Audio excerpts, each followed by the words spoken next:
विशाल संख्या में पधारे हुए मेरे प्यारे भाइयों और बहनों,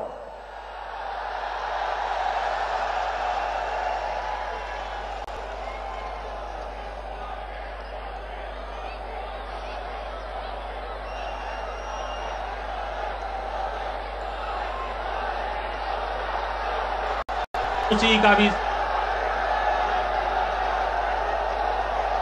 पिछले कुछ दिनों में मुझे उत्तर प्रदेश में जहां जहां जाने का सौभाग्य मिला है, मैं देख रहा हूं उत्तर प्रदेश में परिवर्तन की लहर नहीं, परिवर्तन की आंधी चल पड़ी है, आंधी चल पड़ी। ऐसा लग रहा है कि आने वाले चुनाव में उत्तर प्रदेश का हर नागरिक परिवर्तन का संकल्प पूर्ण करने के लिए जी जान से जुट गया है। भाइयों बहनों, आपके बीच आने से पहले मुझे भारत सरकार के कार्यक्रम में शरीक होना था। यहीं पर पास में ही उस कार्यक्रम का समारोह था। अनेक प्रकार की नई योजनाएं खास करके उत्तर प्रदेश के नौजवानों के लिए, देश के नौजवान जिसके पास ऊर्जा है, ऐसे ऊर्जावान नौजवानों के हाथ में अगर हुनर आ जाए तो मेरा देश का ऊर्जावान नौजवान पूरे भारत को नई ऊर्जा दे सकता है, नई गति दे सकता है, विकास की नई उड़ान दे सकता है। और इसलिए आज यहां पर स्किल डेवलपमेंट के अनेक योजनाओं का आरंभ किया है। पूरे देश में भी अनेक कार्यक्रमों को आज लॉन्च किया गया है।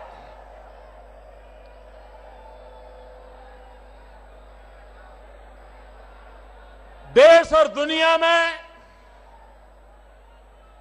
आने वाले दिनों में जिनके पास युवा धन है, युवा शक्ति है, वे विश्व में अपनी ताकत दिखा सकता है, अपना अस्तित्व दुनिया के लिए उपकारक सिद्ध कर सकता है। भारत आज सौभाग्यशाली है कि भारत के पास 35 से कम आयु की संख्या 65% से ज्यादा है। जो देश नौजवान हो, जिस देश के पास ऊर्जावान युवा हो, वह देश दुनिया के सामने अपनी ताकत का परिचय करवा सकता है। लेकिन वो तब संभव होता है जब उसके हाथ में हुनर हो, काम का अवसर हो, देश में गति हो, विकास की उड़ान हो। तो भाइयों बहनों, भारत में गरीबी को खत्म करने में देर नहीं लग सकती। भाइयों बहनों, ये ताकत मेरे देश के युवा में है। आज हमने गैस पाइपलाइन का भी लोकार्पण किया, बिजली के लिए एक सबस्टेशन का भी लोकार्पण किया। ये प्रोजेक्ट एक प्रकार से ऊर्जा के प्रोजेक्ट हैं, एनर्जी के प्रोजेक्ट हैं। ये प्रोजेक्ट भी आर्थिक बदलाव लाने में ऊर्जा का काम करते हैं।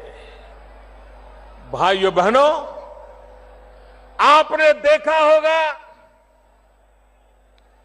ये उत्तर प्रदेश का अधिकार है, ये उत्तर प्रदेश का गौरव है कि उत्तर प्रदेश ने देश को स्थिर सरकार देने में बहुत बड़ा योगदान दिया है। 30 साल तक स्थिर सरकार नहीं थी, समझौते से गाड़ी चल रही थी, निर्णय नहीं होते थे, पूरी देर एक को संभालो तो दूसरा नाराज, दूसरे को संभालो तो तीसरा नाराज, वो अपनों को संभालने में लगे, देश को संभालने के लिए उनके पास समय नहीं था, देश को संभालने के लिए उनकी प्रायोरिटी नहीं थी। भाइयों बहनों, आज दिल्ली में आपने ऐसी सरकार बनाई है जो सरकार गरीबों को समर्पित है। पहले दिन से हमने जो जो योजना लाए हैं, वो सारी योजनाएं इस देश के गांव, गरीब, किसान, दलित, पीड़ित, शोषित, वंचित, माताएं, बहनें, युवा, उन्हीं के जीवन में बदलाव लाने के लिए हमारी सभी योजनाएं केंद्रित है। मैं हैरान हूं,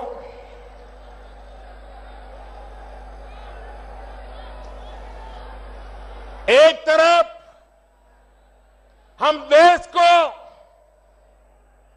भ्रष्टाचार से मुक्त कराने की लड़ाई लड़ रहे हैं, काले धन से देश को मुक्त कराने की लड़ाई लड़ रहे हैं। हमारा एजेंडा है भ्रष्टाचार बंद हो, हमारा एजेंडा है काला धन बंद हो, लेकिन उनका एजेंडा है संसद बंद हो, संसद बंद हो, संसद बंद हो। पूरा महीना अब तक जिन्होंने सरकारें चलाई है, उनके लिए हिसाब देना जरा महंगा पड़ रहा था, और इसलिए संसद में हो हल्ला करो, नारेबाजी करो, स्पीकर महोदय पर कागज के टुकड़े फेंको, यही काम करते रहे। अरे म्युनिसिपैलिटी में चुने हुए लोग भी ऐसा व्यवहार करने से पहले 50 बार सोचते हैं। देश की संसद को, उसकी गरिमा को अपने राजनीतिक स्वार्थ के लिए चोट पहुंचाने का प्रयास, मेरे देशवासियों, ये बातें सामान्य नहीं है, गंभीर है। देशवासियों को समझना होगा,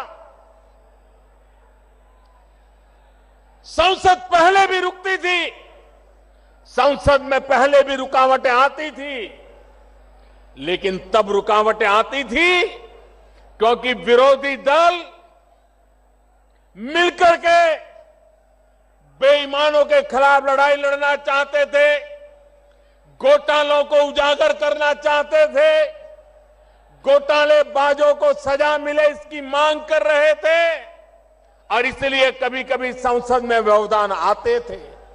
पहली बार देश में ऐसा हुआ कि बेईमानों की मदद करने के लिए कुछ लोग संसद में नारे बोल रहे थे। सरकार बेईमानों को ठिकाने लगाने में लगी थी, विरोधी दल बेईमानों को बचाने के लिए एकजुट हो रहे थे। देश आज दो हिस्सों में बटा हुआ है। एक तरफ मुट्ठी भर वो नेता है जो काले धन को, भ्रष्टाचार को, बेईमानी को बचाने में लगे हुए हैं, और दूसरी तरफ पूरा हिंदुस्तान है जो ईमानदारी के रास्ते पर चलने के लिए कुछ भी सहने को तैयार है।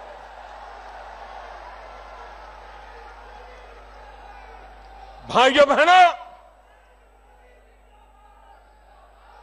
ये भ्रष्टाचार, ये काला धन, काला मन, काला कारोबार, यही है जिसने मध्यम वर्ग का शोषण किया है और गरीबों के हक को छीना है। भाइयों बहनों, आज दिल्ली में ऐसी सरकार बैठी है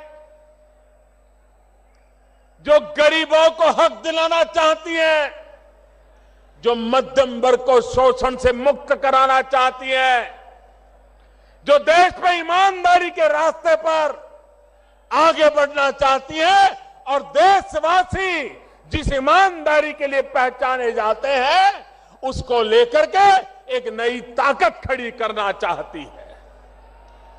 लेकिन भाइयों बहनों, जिनको आदत बेईमानी की पड़ी है, जिनको आदत गलत काम करने की पड़ी है, उनसे अब देश ज्यादा अपेक्षा नहीं कर सकता है। और इसलिए मेरे प्यारे देशवासियों, मेरे प्यारे भाइयों बहनों, ये परिवर्तन की आग, ये परिवर्तन की ललक, पूरे उत्तर प्रदेश में परिवर्तन की आंधी क्यों आई है? यहां के लोग गुंडागर्दी से तंग आ चुके हैं, तंग आ चुके हैं।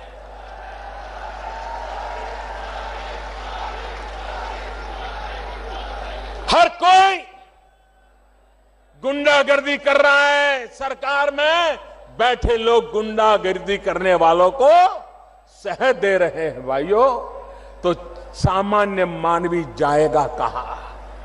उसका मकान छीन ले, उसकी जमीन छीन ले, वो जाएगा कहां?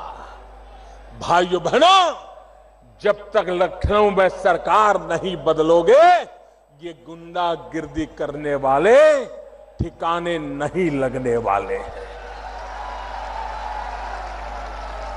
सामान्य मानवी को परेशान करने वाले लोग चुप बैठने वाले नहीं हैं। और इस चुनाव में भी ये गुंडागिर्दी पालने वाले और गुंडागिर्दी करने वाले बेखौफ होकर के चुनाव में अनाप शनाप सब कुछ करने पर तुले होंगे, लेकिन ईमानदारी के रास्ते पर चलने वाला हिंदुस्तान का नेक दिल इंसान उत्तर प्रदेश के भविष्य के लिए संकल्पबद्ध होकर के परिवर्तन ला करके रहने वाला है, ये मैं साफ देख रहा हूं। भाइयों बहनों,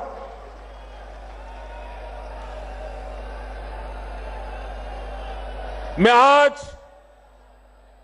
हमारे देश के चुनाव आयोग का भी अभिनंदन करता हूं। उन्होंने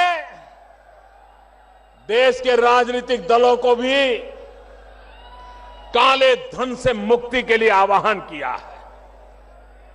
भारतीय जनता पार्टी इसका स्वागत करती है। भाइयों बहनों, संसद के सत्र के पहले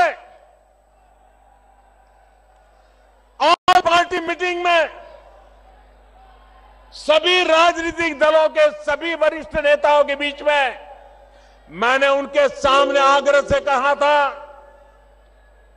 कि देश ईमानदारी चाहता है, देश ईमानदारी के रास्ते पर आगे बढ़ना चाहता है। राजनीतिक दल, राजनेता, उनके प्रति जनता के दिल में अविश्वास भरा पड़ा है। लोकतंत्र में हम राजनेताओं की, राजनीतिक दलों की जिम्मेवारी है कि हम जनता को ईमानदारी का विश्वास दिलाएं। और मैंने कहा था कि इस बार संसद में हम खुल करके चर्चा करें, दो विषयों पर खुल करके चर्चा करें कि पॉलिटिकल पार्टियां, राजनीतिक दल, उनको चंदा कैसे मिलना चाहिए, ये चंदे का हिसाब किताब कैसे होना चाहिए, देश की जनता के सामने ये चंदे के संबंध में राजनीतिक दलों पे जो उंगलियां उठी रही है, क्या देश की जनता की इच्छा आकांक्षा के अनुकूल हम मिलकर के कोई रास्ता खोज सकते हैं कि नहीं खोज सकते। ये बात मैंने ऑल पार्टी मीटिंग में कही थी और मैंने आग्रह किया था कि सदन में इसकी चर्चा होनी चाहिए। मैंने दूसरी बात कही थी जो हमारे देश के आदरणीय राष्ट्रपति जी ने भी अभी उसका उल्लेख किया।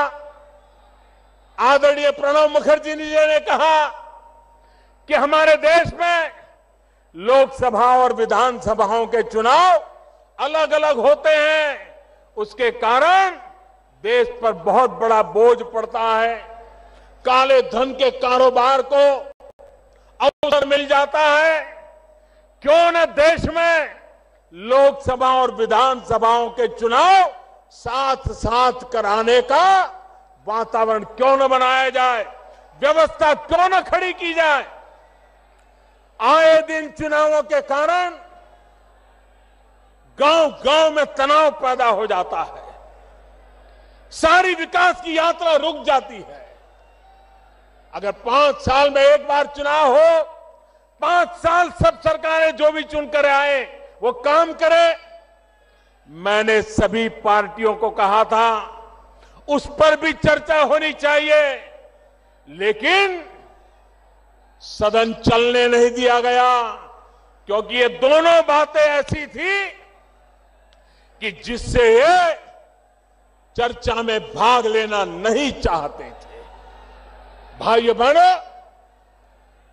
मैं इलेक्शन कमीशन से फिर से आग्रह करता हूं कि इस बात को आगे बढ़ाए, देश के राजनीतिक दलों पर दबाव पैदा करें, सबसे मिलकर के चर्चा करके करें और हमारी सरकार जो फैसला होगा, जो जनता के हित में होगा, ईमानदारी के पक्ष में होगा, उसको तुरंत लागू करने के लिए प्रतिबद्ध है, ये मैं विश्वास दिलाना चाहता हूं। भाइयों बहनों, भ्रष्टाचार और काले धन के खिलाफ लड़ाई हर प्रकार से हमें जीतनी है। भ्रष्टाचार और काले धन से देश को मुक्त कराना है। हमारे देश की बर्बादी के मूल में यही बीमारी है जिसने गरीब को गरीब रहने के लिए मजबूर किया है। और इसलिए भाइयों बहनों, आवश्यक है कि हम इस लड़ाई में एक सिपाही बनकर के देश के उज्जवल भविष्य के लिए काम करें। भाइयों बहनों,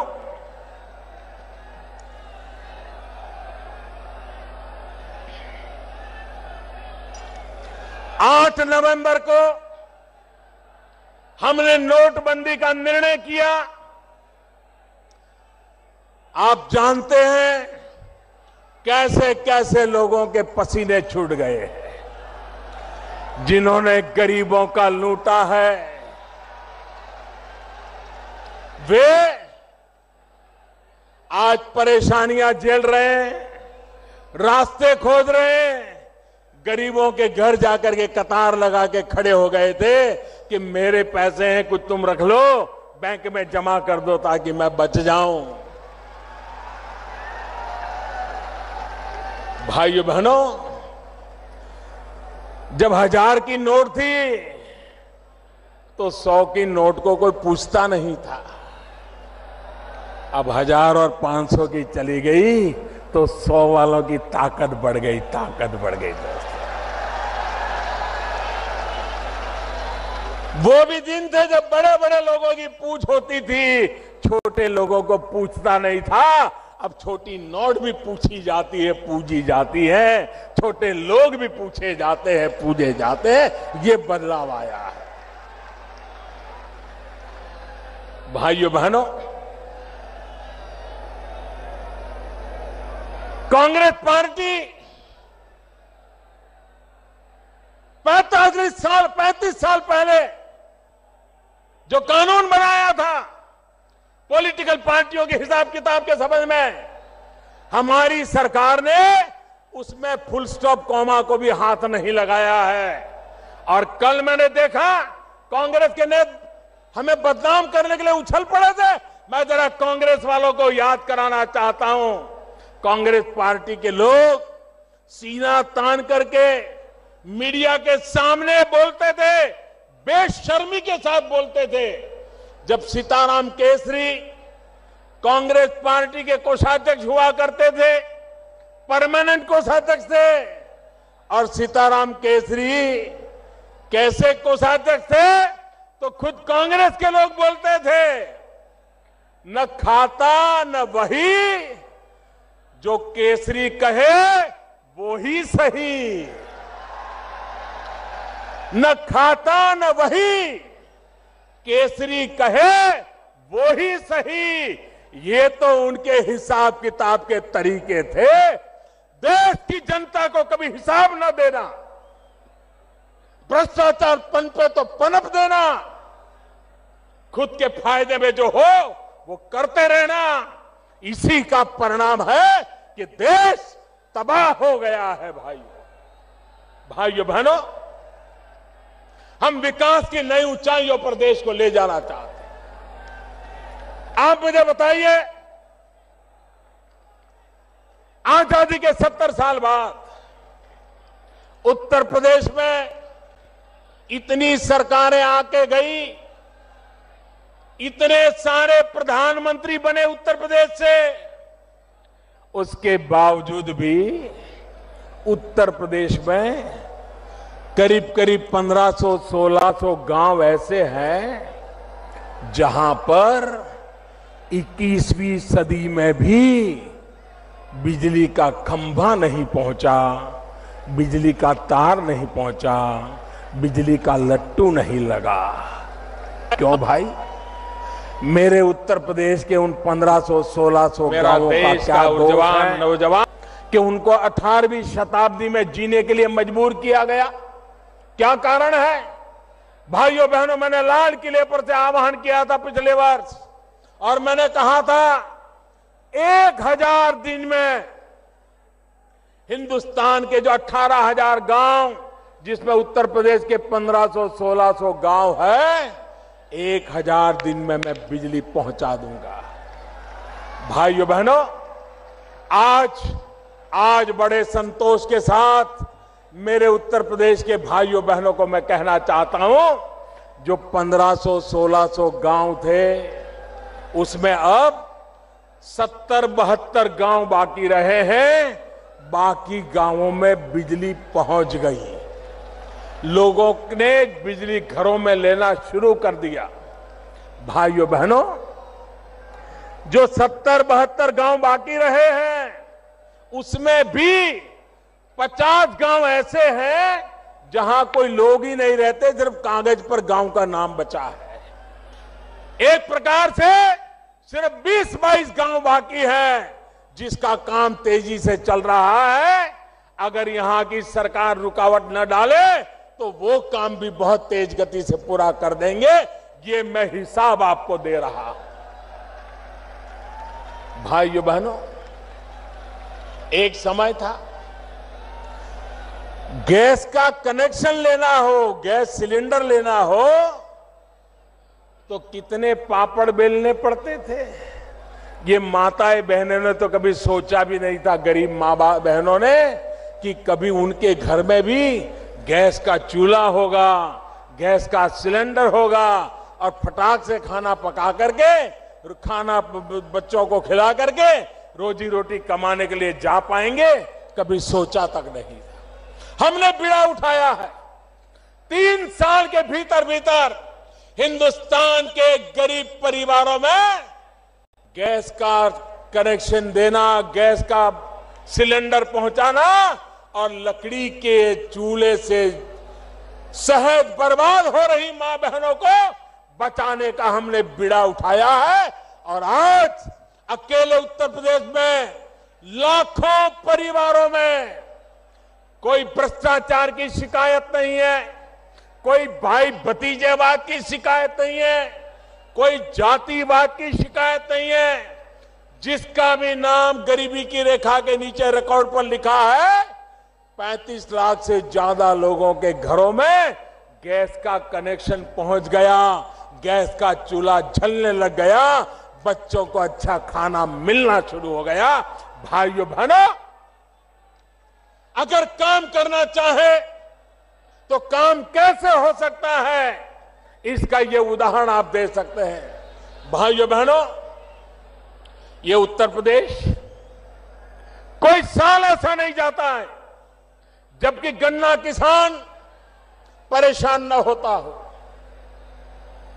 मिले समय पर चालू न होना, गन्ना किसानों को पैसा नहीं मिलना, मिले देर से चालू करने के कारण गन्ने का वेट कम होता है, मिलों वालों को मुनाफा होता है।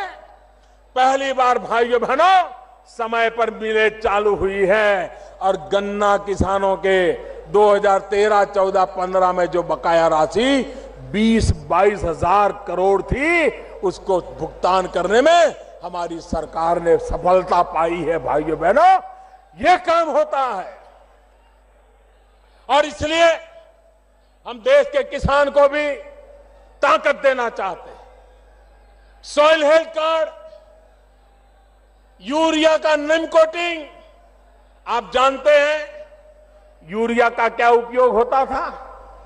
मैं जरा दिल्ली वालों को कहना चाहता हूं, दिल्ली वाले बड़े चाव से जो दूध पीते थे ना, उनको पता भी नहीं चलता था कि सही में गाय या भैंस का दूध कौन सा है और यूरिया से बना हुआ सिंथेटिक दूध कौन सा है, पता तक नहीं चलता था।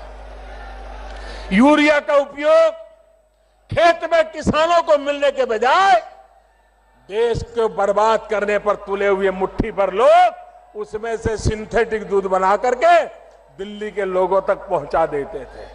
अब हमने यूरिया का नीम कोटिंग कर दिया। अब यूरिया का नीम कोटिंग करने के कारण उसका सिर्फ एक ही उपयोग हो सकता है और वो जमीन में, खेत में डालने के सिवाय कोई उपयोग नहीं हो सकता है।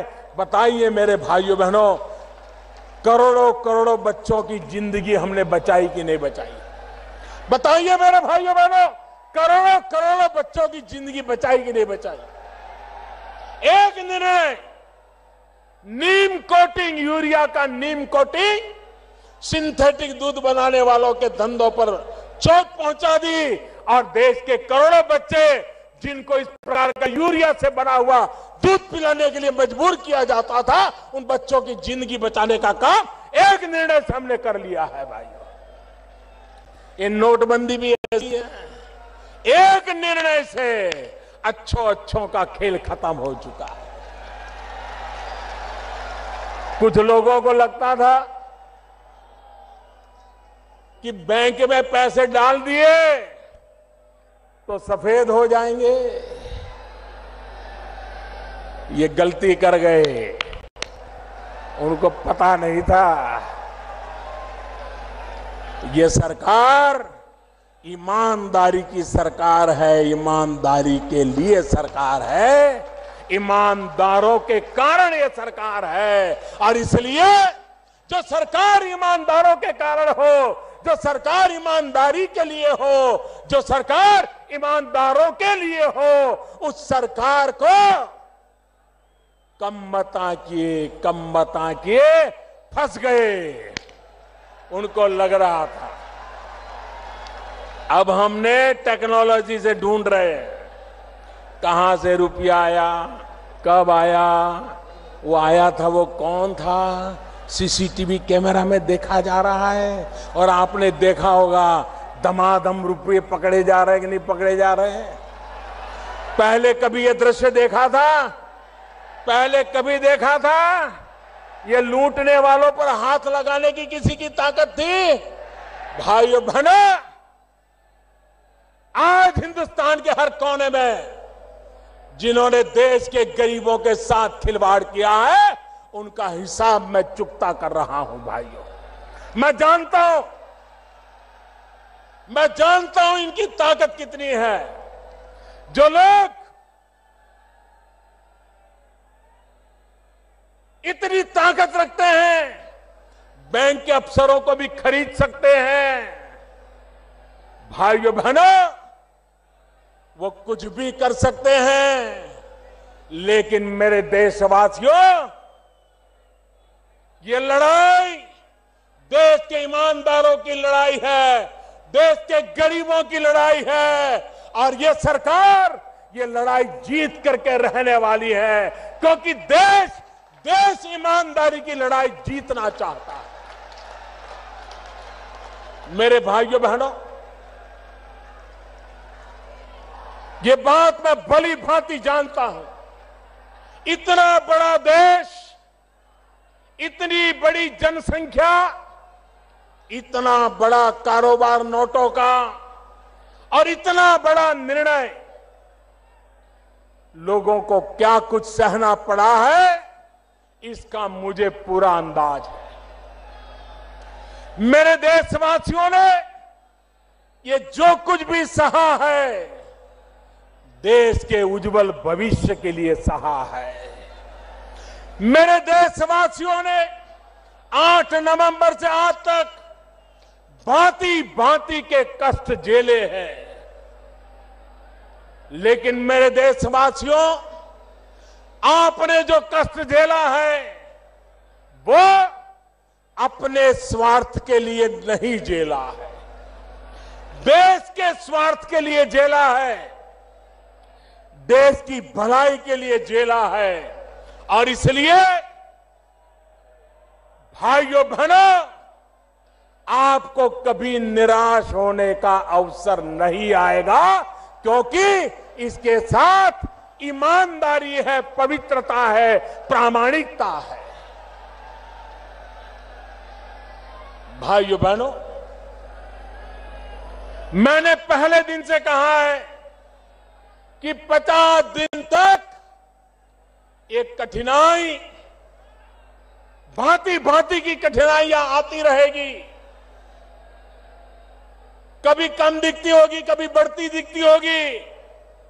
50 दिन तक ये होने वाला है, ये मैंने पहले दिन कहा था।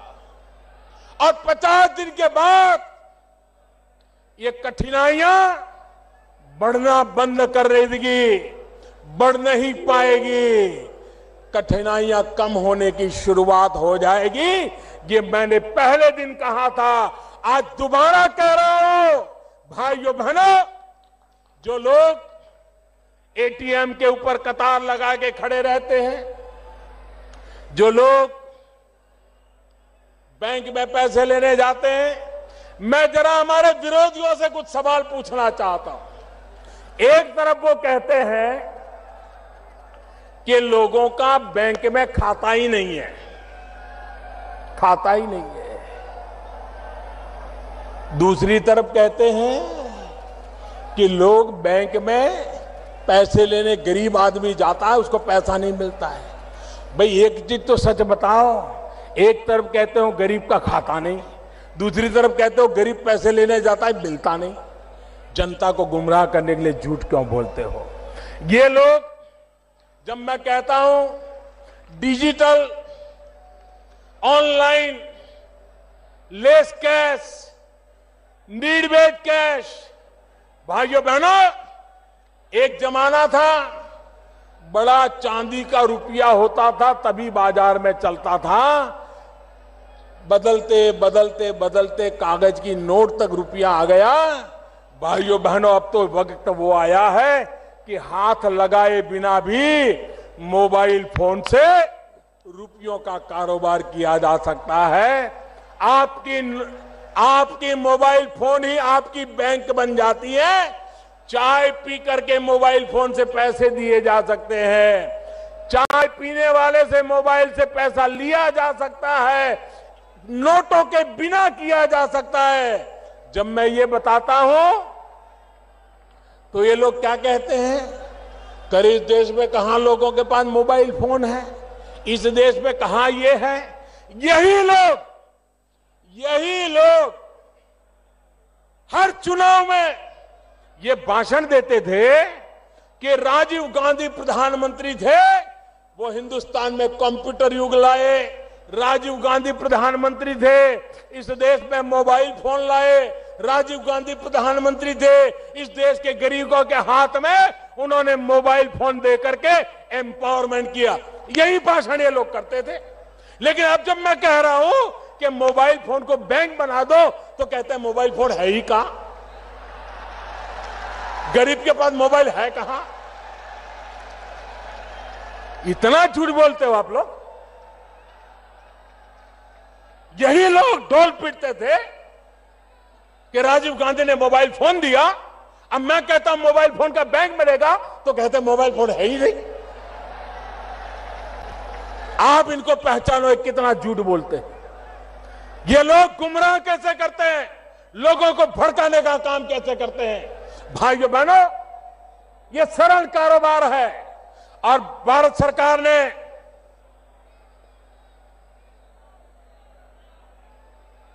देश के गरीबों के लिए एक बहुत अच्छी योजना बनाई है। मैं ये योजना आपको बताता हूं, आप घर घर पहुंचाओगे, घर घर पहुंचाओगे, जोर से बताइए, घर घर पहुंचाओगे, हर दुकानदार को पहुंचाओगे, गांव गांव पहुंचाओगे, पक्का पहुंचाओगे। भारत सरकार ने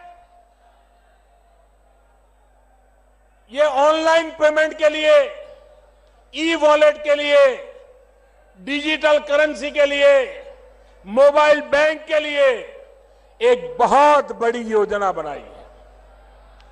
25 दिसंबर क्रिसमस की गिफ्ट के रूप में इसकी शुरुआत होने वाली है। और योजना ये है कि 8 नवंबर से अब तक 25 तारीख तक अगर आपने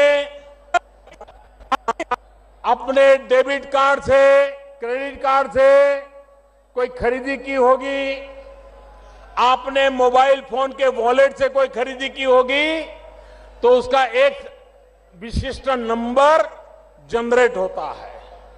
इन सारे नंबरों का 25 तारीख को ड्रॉ निकलेगा, इनाम का ड्रॉ निकलेगा और 15,000, कम नहीं, 15,000 लोग जिनका नंबर लगेगा उनके खाते में सरकार की तरफ से 1,000 रुपया जमा हो जाएगा।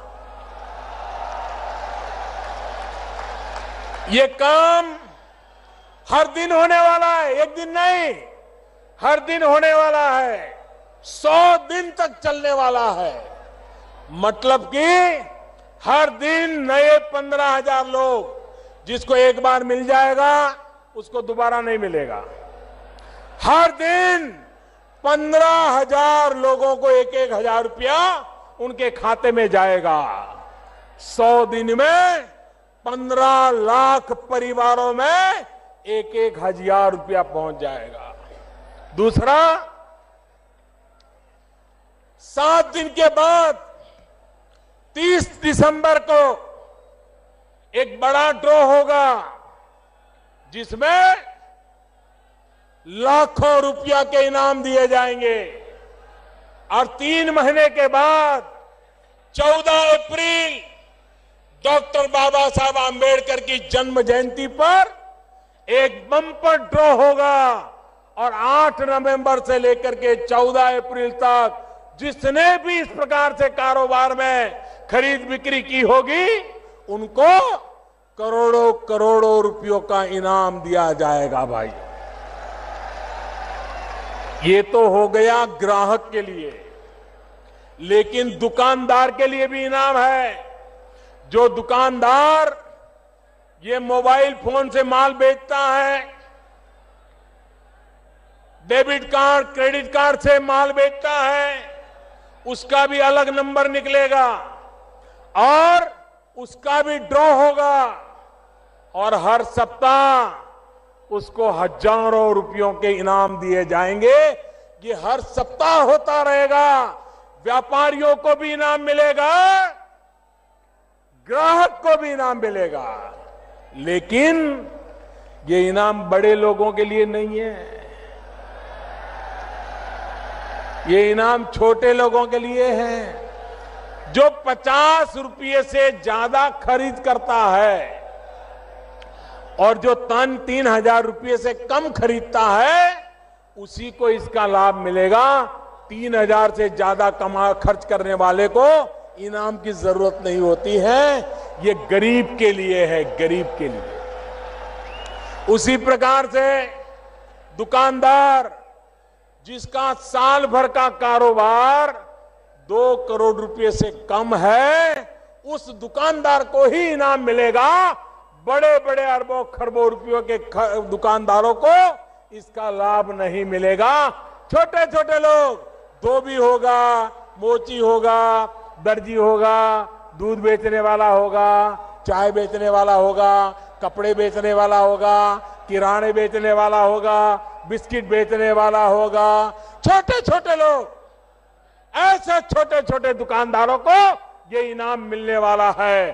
और इसलिए मेरे भाइयों बहनों, आप लोग ये कोशिश करेगा आपके गांव में भी इनाम आए, आपके गांव के लोग भी मोबाइल फोन से खर्च करने की आदत डालें, व्यापारी भी मोबाइल फोन से लेन देन करना शुरू करे। आप देखिए, भ्रष्टाचार और कालेबाजारी करने वालों के दिन समाप्त हो जाएंगे। भाइयों बहनों, फिर से कभी देश में काले धन की नौबत नहीं आएगी, फिर से इस देश में भ्रष्टाचार के खेल नहीं हो पाएंगे। ये काम हम सबको मिलकर के करना है। भाइयों बहनों,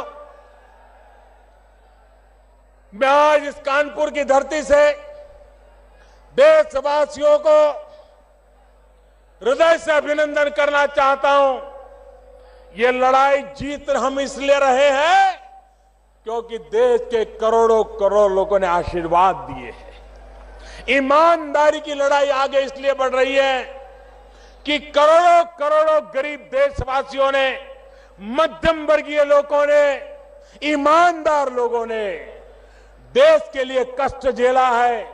घंटों तक कतार में खड़े रहे, लोगों ने आकर के उनको उकसाने की कोशिश की, राजनेताओं ने भड़काने की कोशिश की, भांति भांति की बातें चलाई गई। लेकिन कश्मीर से कन्याकुमारी, अटक से कटक, पूरा हिंदुस्तान ईमानदारी के साथ खड़ा रहा। इससे बड़ा किसी देश का सौभाग्य नहीं हो सकता। भाइयों बहनों, मैं मीडिया के मित्रों से भी आग्रह करता हूं, मैं पत्रकारिता जगत से भी आग्रह करता हूं, मैं इंटेलेक्चुअल वर्ल्ड से भी आग्रह करता हूं, लिखने पढ़ने की ताकत वालों से भी आग्रह करता हूं।